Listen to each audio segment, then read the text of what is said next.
Laurie Huston's News for the Heart is dedicated to helping you give a voice to your own soul. Our hearts have the power to free us from pain and the struggles that keep us from awakening to our true essence. Join Laurie now as we delve into our heart and soul to find the path that will open us to the possibilities and lead us to the life we love to live. And good afternoon. This is News for the Heart. And today, well, we're back with Tom Campbell, my favorite co-host. Well, maybe I shouldn't say that, but he is. Uh-oh. Now all your other co-hosts are going to be jealous. I know. So I guess the thing is, it's been a year now. Well, almost a year. We closed everything down. We're still in lockdown right now. I don't really want to talk about COVID. I don't want to talk about all the stuff, anything that's going on. But I guess the thing that I want to talk about is what's next? Like, what are our next steps? How do we move now forward in our life? I mean, yes, things have changed. Maybe we, eventually we'll probably be able to travel again, but maybe it'll be different. Maybe everything's going to be different, but that doesn't matter. The thing is, we have to take some steps now to go to that next level so that we're all in a place of, dare I say, love, or at least not in fear as much, but just our steps. What can we do to move forward on this and leave that year behind? Well, let's keep it practical rather than theoretical, and say, what could people do if they just wanted to say, let's just get on with it, let's get on with our lives. Let's create a new normal, because we're never going to repeat the old normal. Let's hope. The old normal is just where we were then, and we're different now. So we're not going to repeat that. We're going to find a new normal. But actually, that's what evolution is all about, is finding a new normal, right? Evolution means you're continually finding new normals. You're evolving. When you're growing, you are continually finding new normals. So that's a good thing.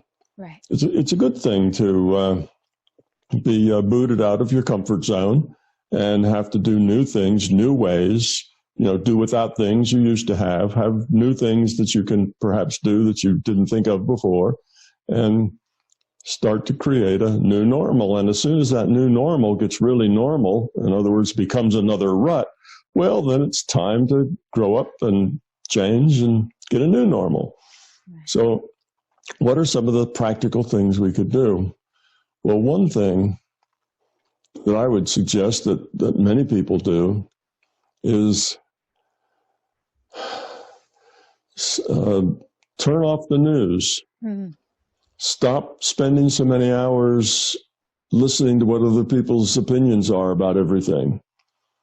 Just have your own opinion and base it on your own personal experience, not on what somebody said that heard somebody else say, not on that, but just your own personal experience.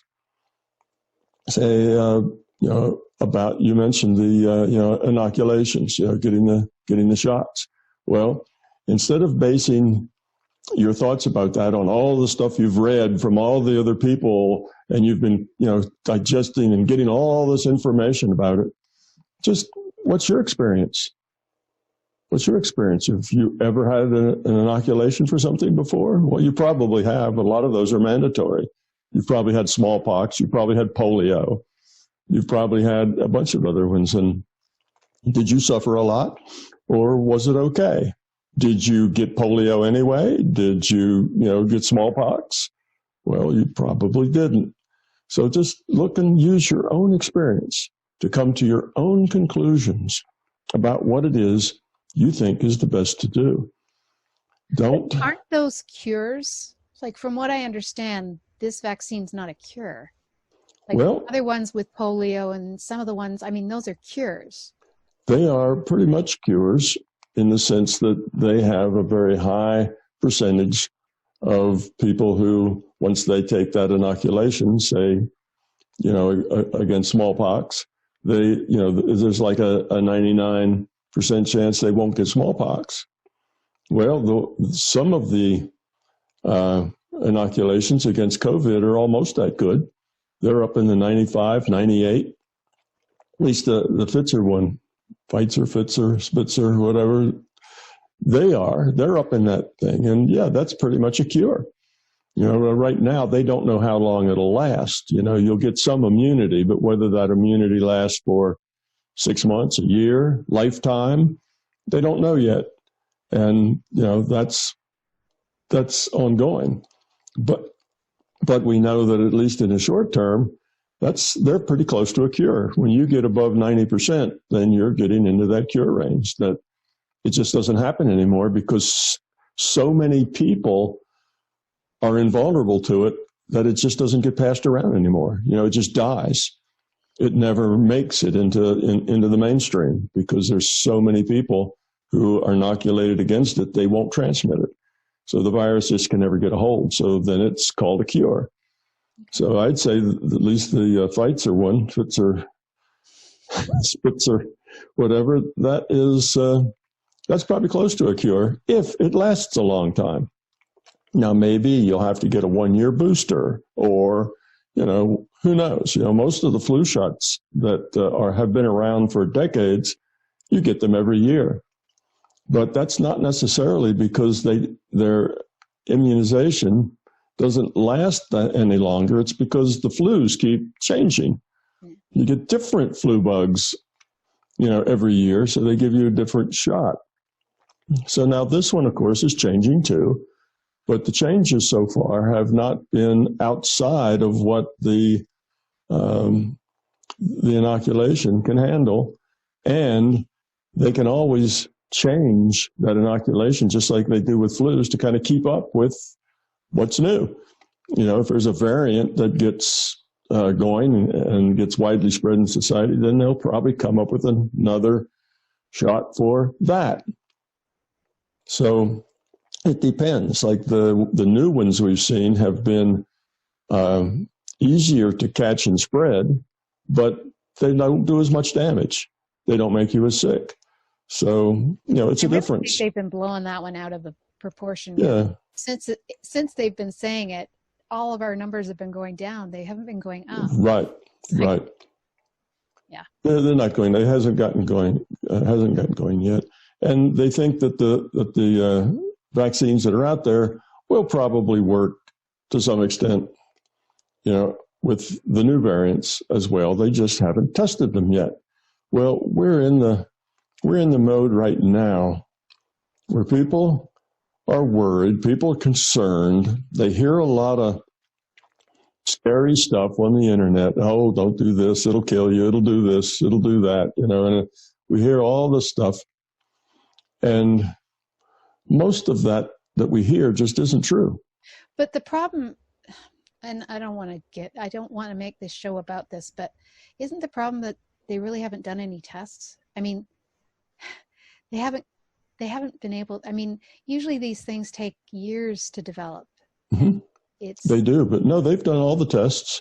Yes. Done comparison tests with people? Yes, they've done all those tests. The only thing that they have done that they can't do is to see how long it will actually work. They won't know that. It'll be 5 years from now before they'll know whether or not it works for 5 years. You can't tell that until the time goes by. But everything else, they have done to the same exactitude and to the same extent that they have done on any of the viruses. Matter of fact, with COVID, they've done actually more than what they usually do. The reason for that is the long pole in the tent. The thing that is the hardest for them to do is the clinical trials, where they go out and actually see how effective is it. Well, with COVID, there's so many, you have so many people getting it that before, if they had like 10,000 people in their sample, which means 10,000 people who had it, and 10,000, they get 20,000 people. This is the way they do it. They get 20,000 people. Half of them they give the inoculation to, and then they just wait and see what happens. So 6 months later, how many of the ones inoculated ended up with the disease? How many of the ones not inoculated ended up with the disease. And then they do some statistics to come up with statistical significance. Well, that's been the hard thing to do. And that's what has typically taken like 10 years to accumulate all that data for, say, 10,000 people. But with COVID, there's so many, there were so many people getting it so often, with the huge rates of people getting it, they could do that test not with 10,000 people, but with 50,000 people. And they could do it in 6 months because that was, it was a pandemic. Typically, they don't do that in the middle of a pandemic. So it takes them a long time to accumulate that data. This time they got the data very quickly and to a greater extent, like I said, 50,000 instead of 10,000, and they got it quickly. So that sped everything up. And all the rest of the basic science that goes into it, they've done all that just as well as they've done any. The problem that we have is that, fear is a thing that duplicates itself. Fear is a thing that creates more fear. If you have intrepidations, if you have fear, they must rush this thing out and maybe it's not going to work very well and whatever, and you kind of have that fear, well, you will find people will play on that fear because that will get them attention. If you say something scary, you get everybody's attention. So we have lots and lots of people making up scary stuff just because they fear that scary stuff might be true. Oh, yeah, they've rushed this thing out in 1/10 the time. It couldn't possibly be very good. It's just a trick, and all this sort of thing because somebody has the fear that that's the case. So they write about it as if it's a fact, not a fearful imagining of theirs because they see it in their own mind as a possibility. The more they think about it, it becomes a belief. And after that, it's a fact. It's just the nature of belief. Anything you believe, you think it's a fact. That's what belief is. So we're getting all of this negative misinformation flooding the information space. So that's why my first recommendation for people who want to find their new normal is to turn off the TV, stop spending so many hours on the internet, stop reading all the stuff. Just base your choices on your own experience. Base it on your own experience. And if you want to talk to people, don't do it on the internet. Talk to your friends, talk to your neighbors, talk to people that you respect, that you think are people who understand things, people who are generally, you think, smart people or aware people. If you want to talk to other people, but there is so much misinformation. It's like the forces of chaos have been running rampant for the last year. The last 5 years, the last 10 years on the internet, just creating chaos, just because chaos is power. It's like the 2-year-olds when they go through the no phase. If you've ever seen a 2-year-old child, and they always somewhere at the terrible twos, right? They get in the no phase. Anything you say is no. And of course, most adults then end up tricking them. Would you like an ice cream cone? And they'll shout no. And then they kind of look like, uh-oh, I didn't mean that. But anyway, no is the answer to everything. And the reason is because there is little power in yes. There's little power in being cooperative. So when you're at the level where you can't really create or build anything, you don't have enough whatever it takes to go out and build things, you can still destroy. So it's power. It's the power of the power of me. I can say no, and that changes things. When I say no, things change. When I say yes, well, we just go along with the plans. But when I say no, then the plans change. They have to accommodate me because I'm important. I'm a significant individual that counts. So the little 2-year-olds who are just coming into the realization that they're a part of this world and that they are interactive and that they do count. Well, they exercise that in the only way they know how, which is no, no, no. Well, adults do the same thing. When adults feel powerless, they have no ability to really find out what the true information is. They have no ability. Well, they do the same thing. They tend to be negative because that's the only that's the only path where they can do something that changes things, that matters, that people pay attention to.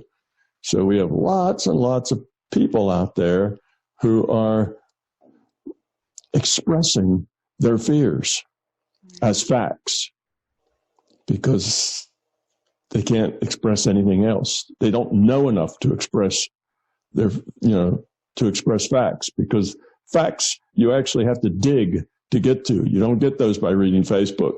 You have to go into a site that specializes in virology, written by virologists at some university someplace that's disconnected from drug sales or anything else, and just read about it.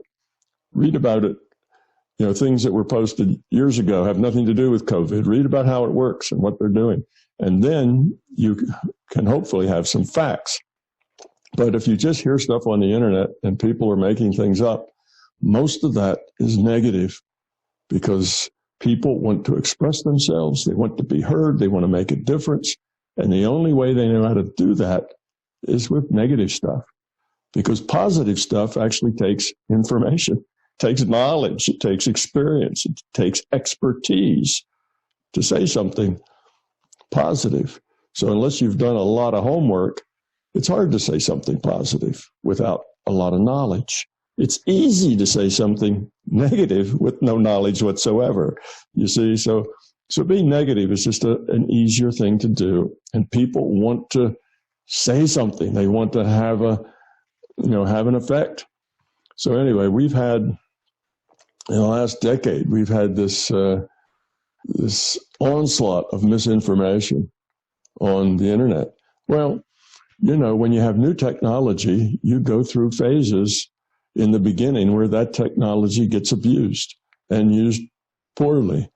Well, we had the industrial age, and in the industrial age, the early industrialists really took advantage of people, and they abused them. People were working, 7 days a week, every day from sun up to sundown, and getting just almost enough money to keep themselves alive, to buy food and pay shelter for a shack someplace. And they gave them just enough to keep them alive coming back to the factory, but not enough for them to go beyond that, and do something else. So it was abusive.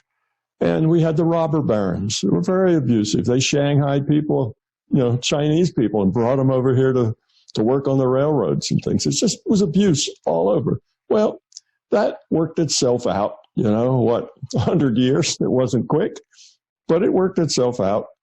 And we don't have those kinds of abuses anymore. We still have abuses, but not those kinds of abuses, not that blatant. Well, in the world, probably somewhere we do, but I'm talking about in general, in the larger world, we've changed that a lot. Well, in the information revolution, it's the same way. So we start with an internet, really big new idea, new paradigm, and right away you have people who are trying to steal other people's money, scams. You have all sorts of things that internet enabled. Well, it's like that. We're in the very first stages of the information revolution. And we have now just realized that misinformation, propaganda, is a really serious thing on that internet, and it can do some really serious harm. And 10 years ago, nobody had a clue that might be the case. Well, now we know it's the case, and right now we're trying to figure out what to do about it. And mostly we don't have a plan what to do about it. So it's going to still be like that for a while yet, because it takes time for people to come to terms with that sort of abuse. So stop getting your information from the internet for a while.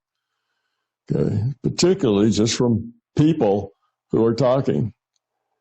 Just, make sure that if you get your information from the internet, go to the internet, go someplace, research it, until you get serious information, not just people blathering off about opinions. You're not going to get serious information probably on Facebook. You're going to have to go someplace a little more serious for that. So that would be my first suggestion. Turn off the TV, turn off the computer, and do your own thinking based on your own experience. And let all the negativity go. Just stop listening to all the negative stuff, because all it will do is confuse you. Because you see, you don't have enough information to sort out what's true and what's not. So you listen to stuff, and that sounds like, well, maybe it's true and it's a little scary. Maybe I should worry about that. You see, and then you hear more stuff. Anything that gets traction on the internet, like makes people worry, then 100 more people will jump on that bandwagon and start to pump that up. Because again, they're looking for attention. So do your own thinking. Don't listen to the stuff that's just out there in the information world that isn't really credible stuff. Now, it may sound credible, because if you're telling a lie, it's more believable if you really tell a big lie than if you tell a little lie. So you can say, oh, yes, I interviewed 10 virologists, and they all said that this was a dangerous thing, and and here they are, and here are their names, and they're all Dr. somebody. Well, that could all be made up. You don't know that. Don't be so gullible about anything, positive or negative. Just don't be so gullible. Just say, I really don't know. I don't have that information personally, so I'm going to go research it. I'm going to go find sites that aren't just, let me tell you the answers, but sites that really discuss the science, that really discuss what's going on, how it's being done. So do that. And then if it's credible, it'll be fine. But you're not going to get credible information if you don't really dig for it. Because, credible information isn't at the top of your reading list. Credible information has to be dug for, because it's not the sexy, sound bite, snazzy, headline kind of information. It's not something that you're going to read in a small paragraph and now you understand. It's something that you're going to have to read 20 pages before you understand. But go there. Most people can understand these sort of things. You don't have to be a professional. You don't have to be a virologist. You don't have to be a scientist. You can read through these things and understand what they're saying. I think part of the problem is that there are credible people out there that are saying it's a problem. I think that's the problem, is that there's so many different people that have their own vision or idea of something that. Well, I haven't heard any credible people yet say that it was a big problem. Oh, I have. I have. And maybe when I hear people say that, maybe they lose credibility. I don't know, but I don't think that's the case. I basically, most of the people that I find credible are not in the fear-mongering business. They're just this is the way it is. Inoculations or just vaccinations kind of get a bad image anyway, because of course they're going to hurt some people. Because the thing is with the vaccinations, you give it to hundreds of millions of people. Worldwide, you give it to billions of people. And you give anything, take a glass of milk and give it to 100 million people, and somebody will probably die from it. Somebody will choke on it, and that choking and coughing will cause a heart attack. Somebody will be allergic to it. When you have that many people, you're going to get problems. You're going to get negative things. So it's true. These vaccinations do cause bad things to happen. But they're only bad things to happen in the ones out of tens of thousands, ones out of millions. driving a car causes bad things to happen too. So does flying an airplane. So does going for walks in the park. All these things can cause bad things to happen. There is risk involved in life. And yes, vaccinations carry some risk with them, but the risk is generally very small, which is it's not much comfort for the person who gets hurt by it, that the risk was small. Somebody's in a car accident and loses their legs or something, and you can say, yeah, but the risk was small. That doesn't help them any. I understand that, but it really is small. We still drive cars, we still fly in airplanes, and we take walks in the park, even though there's risks to those things. We take over-the-counter medicines. We eat junk food. We eat a lot of sugary, stuff, and there's definitely risks to all of that, and we do that without even thinking about it. So, yes, there are risks, no doubt. But if you want to get an audience and you want to get a lot of people to pay attention to you, then you just talk about the risks.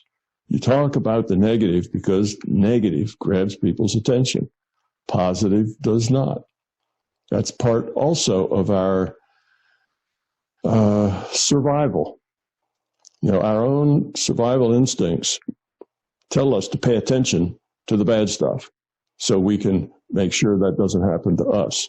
So we give the great bulk of our focus to negative things.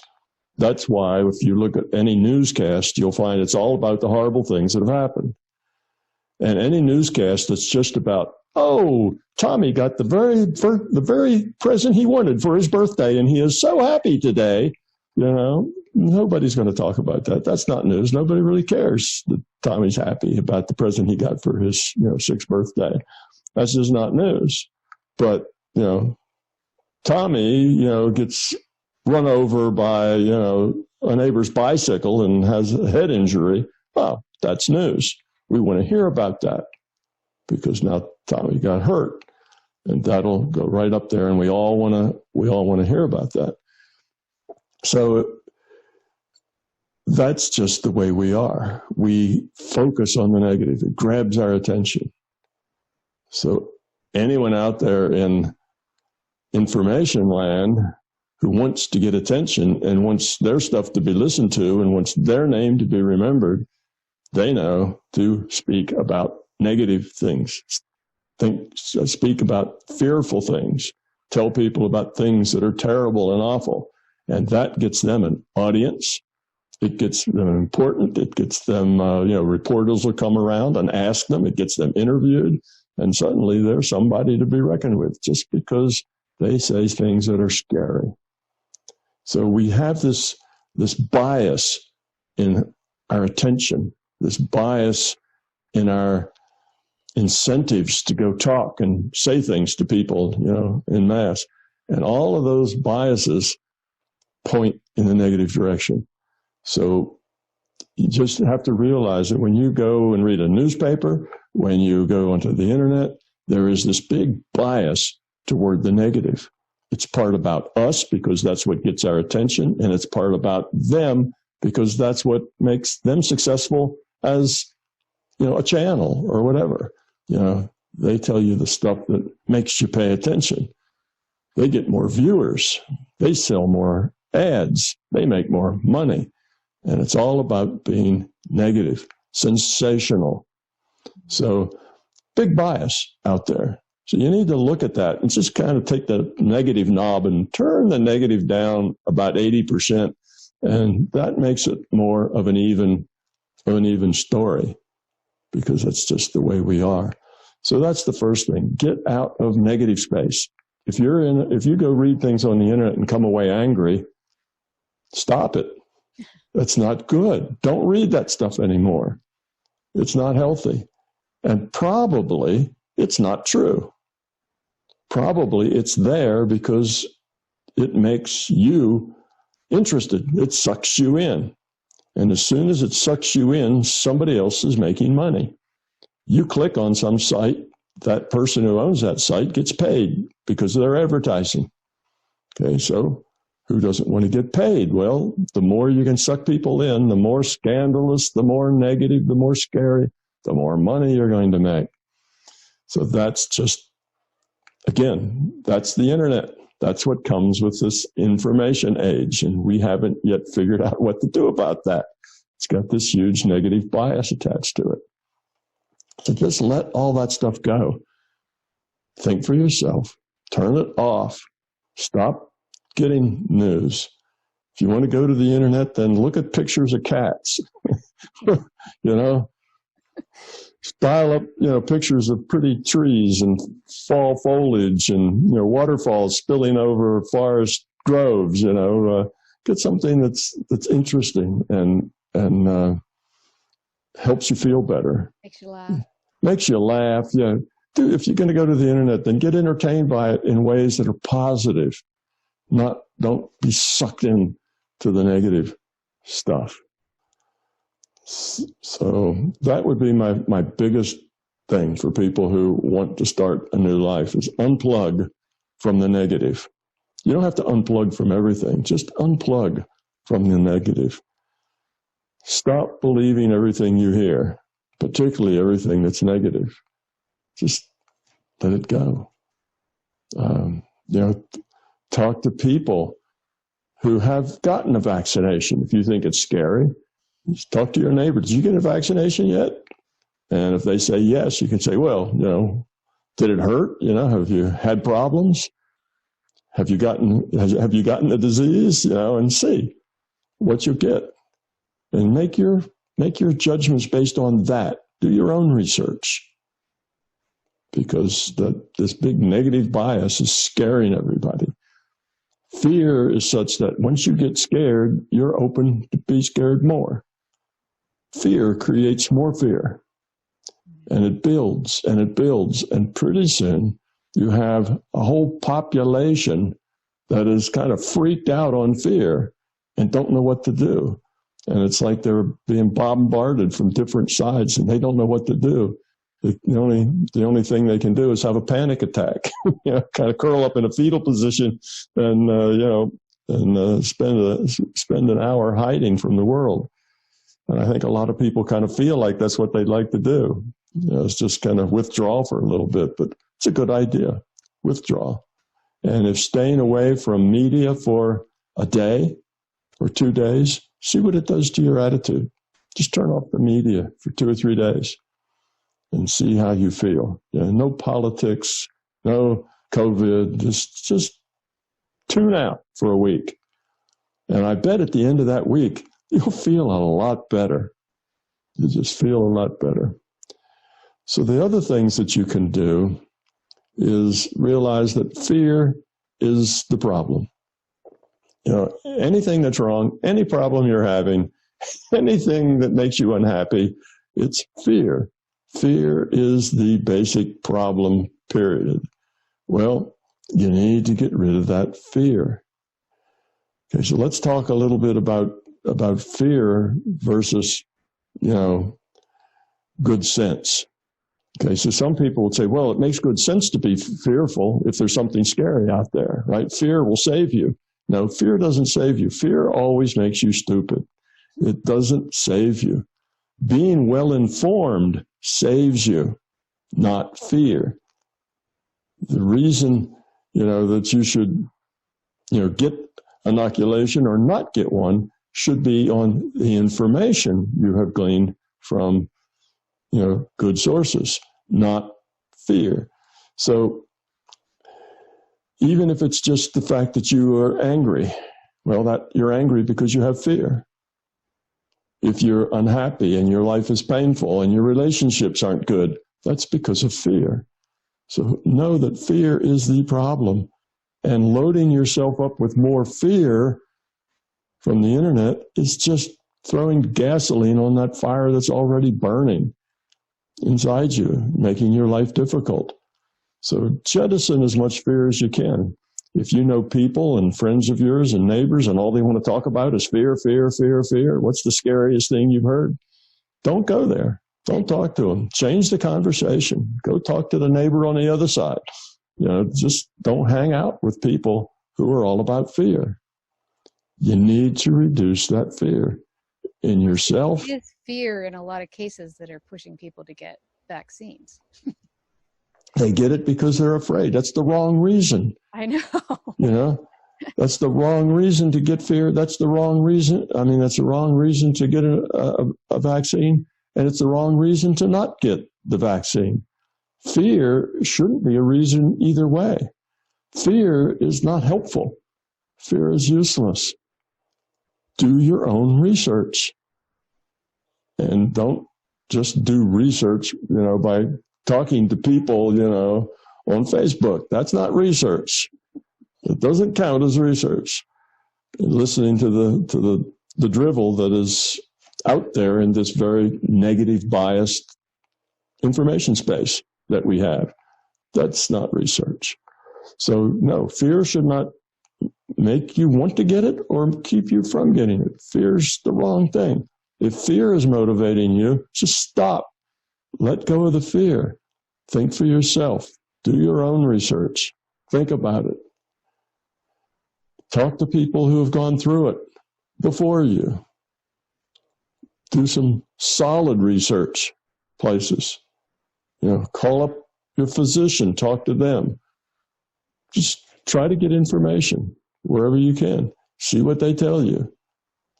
But do it on your own. Yeah, fear is not a good motivator to do something or not to do something. Unfortunately, our culture, our advertising, our media people all know that if you want to manipulate people, if you want an audience, you use fear to do it.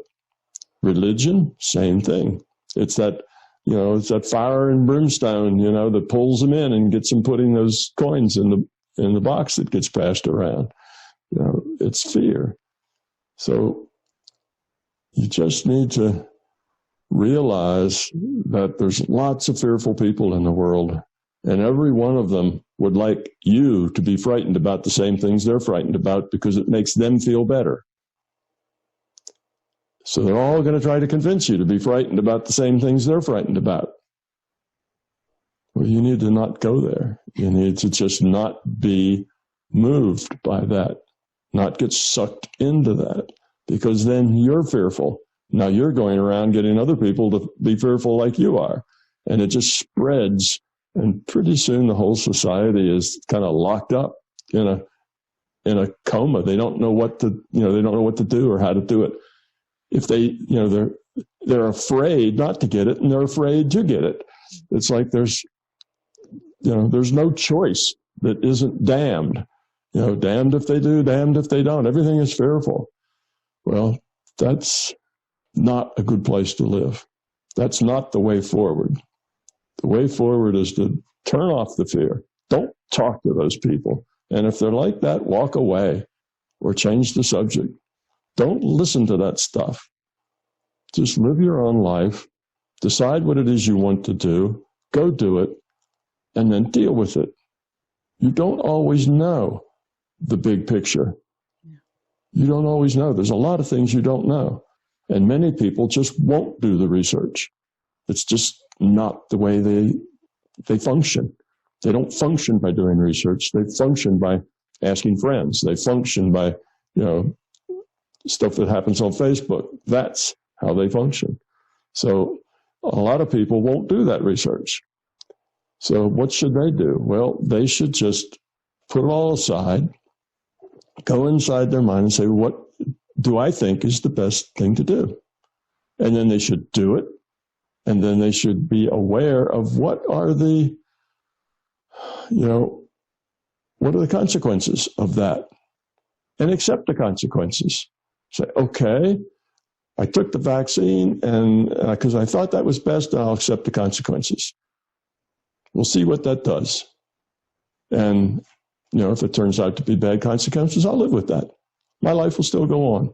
If it turns out to be good consequences, good for me. And then the same thing about the other thing. Okay, I decided not to get the vaccine. Well, now I got to live with the consequences. If there's bad consequences, I'll live with those. I may catch the disease and die from, suffocation in my own, lung goo. If that's the case, then I accept that. It was my choice and go on. So stop being afraid. come to a conclusion based on your own information, make a choice, then do it, and accept whatever comes after that. Don't worry about it. It's the constant worrying, and oh no, and what do I do, and did I do it right? Should I change my mind? And constant negative will just make you a miserable person. So figure it out. If you can't do research, well, take your best guess. And then just do it and see and learn from it. See, that's how we learn. We don't always know all the answers, but we take our best guess. We think about it. We connect with sources we think we can trust. Then we make our decision. Then let the rest of the chips fall out where they may and accept them. And then you're done with it. You don't have to fear it anymore. You've accepted it. So that takes courage, you see. And you've probably often heard me say the only real antidote to fear is courage. Well, it takes courage to just do it and accept the results. But that's what you need to do. And then it's behind you. It's not that big, scary thing you carry around with you. Because if you carry so much stress around with you, and all of this fear is stressful. That's the thing about fear. Fear is stressful. You carry a lot of stress around, and it will definitely make you sick. It will definitely undermine your health. If you're worried about the inoculation or the shot that you get, giving you a probability of poor health, well, your fear is going to give you a much higher probability of poor health just because of the stress. So make your choice. Whichever choice you make, it's your choice. And see, I will never tell somebody what to do. I try to always stop there. I try to give people information so they can choose what to do, because they have to make the choice, because they have to accept the results. So that's the thing. You need the courage to be, the courage to make a choice, and then the courage to just do it and live with it and accept it wherever it takes you. It'll take me on a path, and then I'll have to deal with it from there on. And you need to do that in every aspect of your life, not just here, not just in these troubled times, but that's how you deal with life in general. That's how you deal with the boss at work. That's how you deal with your coworkers and your spouse and your children. You decide, you think, what is the low entropy choice? What's the choice that is best for everyone here? And you make that choice, and you do it, and then you pay attention and learn from it. Look at the consequences. Were they good or were they bad? If they're bad, learn from it. If they're good, pat yourself on the back and keep going. You see, that's how life works. It's okay to make mistakes. You can deal with all sorts of things. But what you have the hardest time dealing with physically and health-wise is stress. You got to let go of the stress. That's the thing that kills people. Talk about things that hurt people and make them ill. Well, it makes them crazy. It makes them emotionally ill, mentally ill, and physically ill. Stress is a killer. Stress is the thing that's behind most of the heart attacks and strokes and high blood pressure and all the other things that kill people by the thousands every day. That's stress. So here you are, wadded up in fear and stress over whether to get a shot or not. And the fear and stress is probably 1,000 times more punishing to you and your body and your psyche than which way you decide whether you get that injection or don't. Probably it won't affect your health nearly as much as the stress will. So we live in times of high stress because we live in times of high fear, and we live in times of high fear because we're now in the information age, and there's this huge bias toward negativity, and we're soaking up all this negative fear-based junk day and night. It's coming at us from all sides, all the time, 24/7. Fear, fear, fear, fear. And that will not only make you ill, but it'll make you emotionally ill as well. So that's how we go forward. We get courage to make a choice and then let it go. Check the results. Is it a good choice? You don't know just now because you don't have enough information.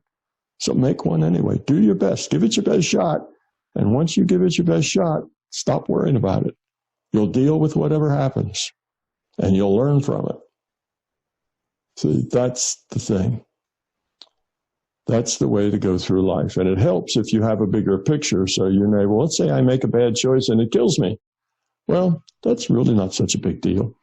You're here to learn and grow up. You have another lifetime and another one and another one after that. You know, so those things aren't that, it's not that big a deal, really. You know, the fear of death is much bigger than it needs to be. You will go on. And all of the other things that might happen to you, you can deal with all of them positively.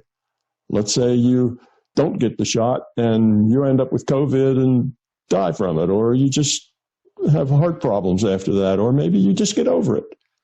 And all it was you got a stuffy nose for a week, you know. Well, then those are your consequences. How did it go?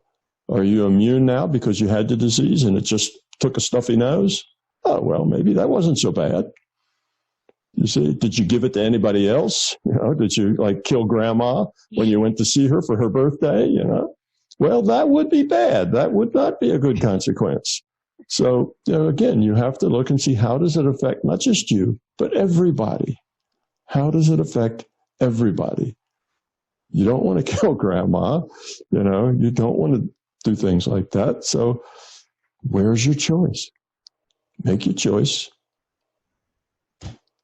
Forget about it.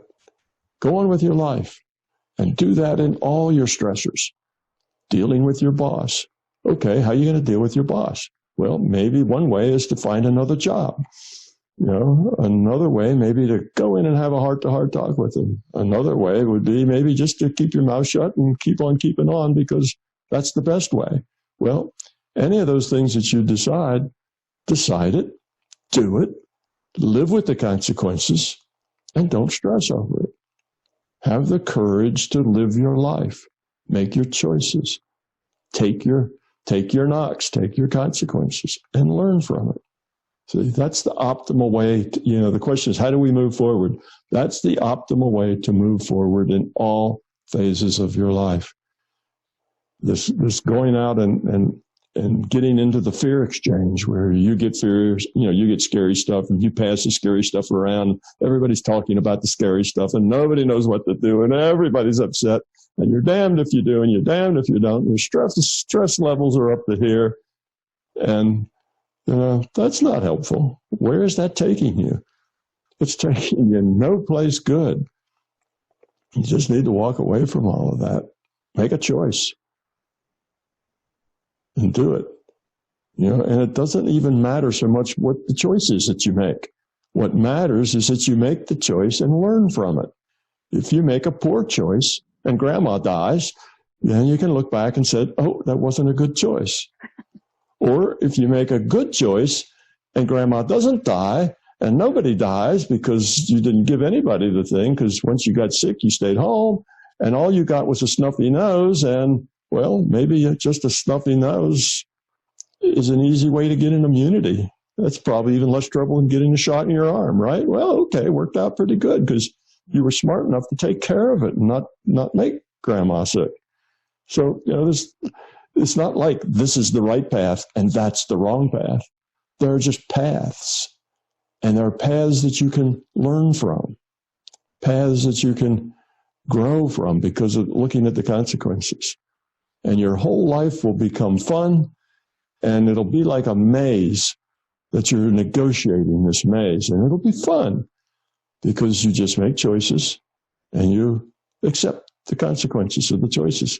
Positively, not moan about them and complain about them, but you positively accept the consequences as just something else for you to deal with. And you're going to learn something here too. So that's how we go on from here. Positively, not negatively, without fear, doing what we need to do, making the choices we need to take, taking responsibility for those choices, and going forward. And all of your choices shouldn't be made just as what's good for me, but what's good for everybody I connect with. That includes grandma, includes your friends, your neighbors, your people you work with, lots of people in your neighborhood. I mean, everybody you interact with and are a part of a social interaction with, you have to consider all of that. What is my best choice for myself and for everybody that connects with me? And if you do that, your life will be happy. You'll be happy. Your relationships will be good because you'll stop pushing on people to be the way you want them to be. When you just make these choices and say, all right, I live with this person and they always do things that annoy me. Well, you got to just accept that. So that's the way they are. Oh, okay, what can I do? A, I can have a little talk with them and say, please don't do those things. Well, tried that, didn't work. All right, now what am I going to do? Well, you can just accept it and live with it gracefully, positively, because you accept that's just the way they are. Or you can leave. You can go someplace else. So you'll look at all of your options. And when you look at all your options, you pick the one you think is best for everybody. You take that option and you stay positive. That's the way you deal with all the things. To sit and complain and fuss and fight and fume and have a whole life of this constant, I don't know what I call it. It's like living in a soap opera. If you live in a soap opera life where you're constantly embroiled in stuff that isn't nice, isn't positive, that's what will kill you. That's what will take you to poor health, mental health, emotional health, and physical health. That's really the problem. Makes the rest of your choices, simple. Just be positive. Think about everybody. Live your life. Have a good time. I know it sounds easy, but it really does work that way. It really does work that way. You just have to get out of the fear cycle. So first step, getting rid of the fear cycle, is to turn off all the sources of fear and stop paying any attention to them and decide for yourself. Take a week or a month, decide for yourself, what do you think is the best thing to do? And then just do it. Don't be afraid to make a choice, even when you don't really know what the best thing is. You're just making your best guess. That's it. It's as good as you can do. Right? Do what you can do. Give it your best shot. Make your choice. Life is good. So that's how do we take the next step. All right. Well, sounds, I don't know. I don't want to say scary because that would be the ultimate. That's the wrong way to go. Don't want.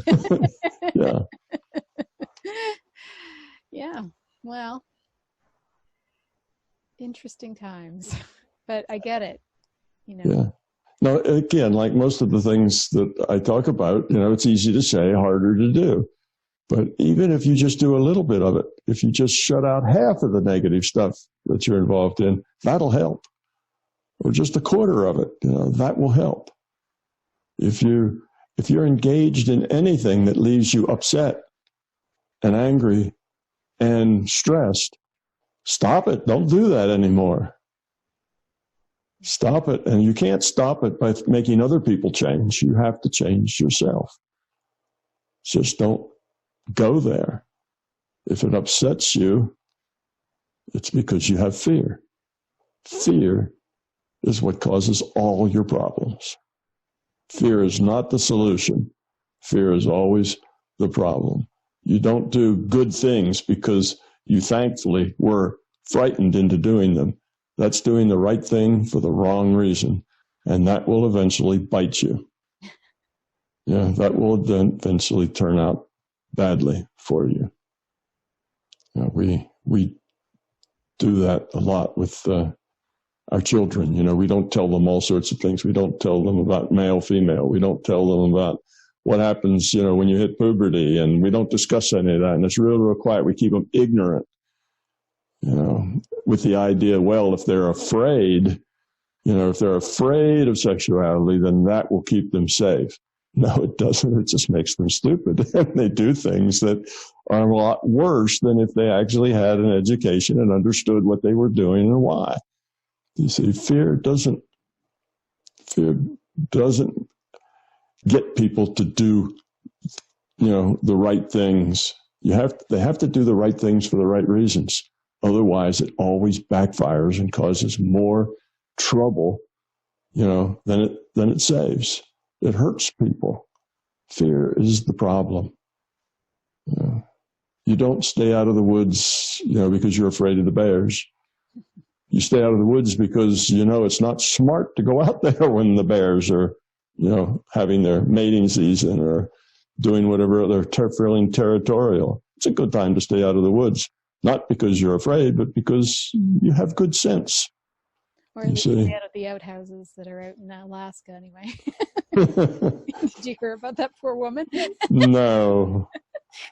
Well, she sat in an outhouse and there was a bear under there, so she got bit. Oh no. Yes, your worst nightmare come true, right? I mean, I don't even think that would be a nightmare. I can't even imagine that even coming anywhere close but it's like, wow, I mean, she wasn't hurt, I don't think. But boy, that would definitely make you jump. Yep. I bet it changed her into somebody that uses a potty and empties it in the morning. Yeah. Well, she might not visit her brother for a long, long time. Yeah, it could be. So, yes. So we just have to get out of the fear cycle. It's so easy to get trapped in fear. It's so easy because most of us are full of fear. So we gravitate to scary things. It's just who we are.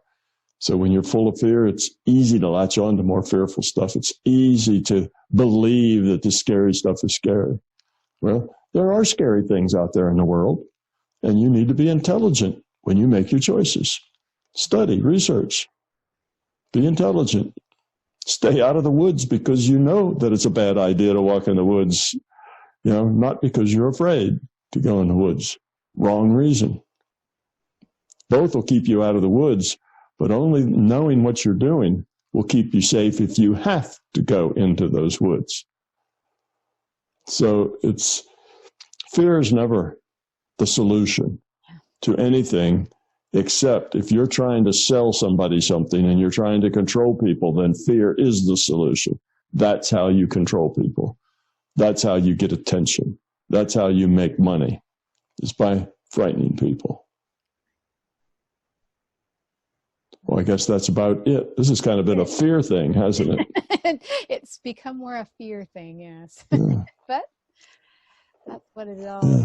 that's what it all comes down to regardless. It does. Fear or love. Yeah. All right. Well, you've been listening to News for the Heart. We've been getting the heart of what matters with Tom Campbell on moving forward and letting go of our fears. Thanks, Tom. Thank you, Laurie. Have a question for Laurie and want to be on the next News from the Heart show? Drop us a line via instant feedback at bmajor.org. News from the Heart is brought to you by Intuitive Soul and is produced by Major Radio for Clear Channel's iHeartRadio and bmajor.org.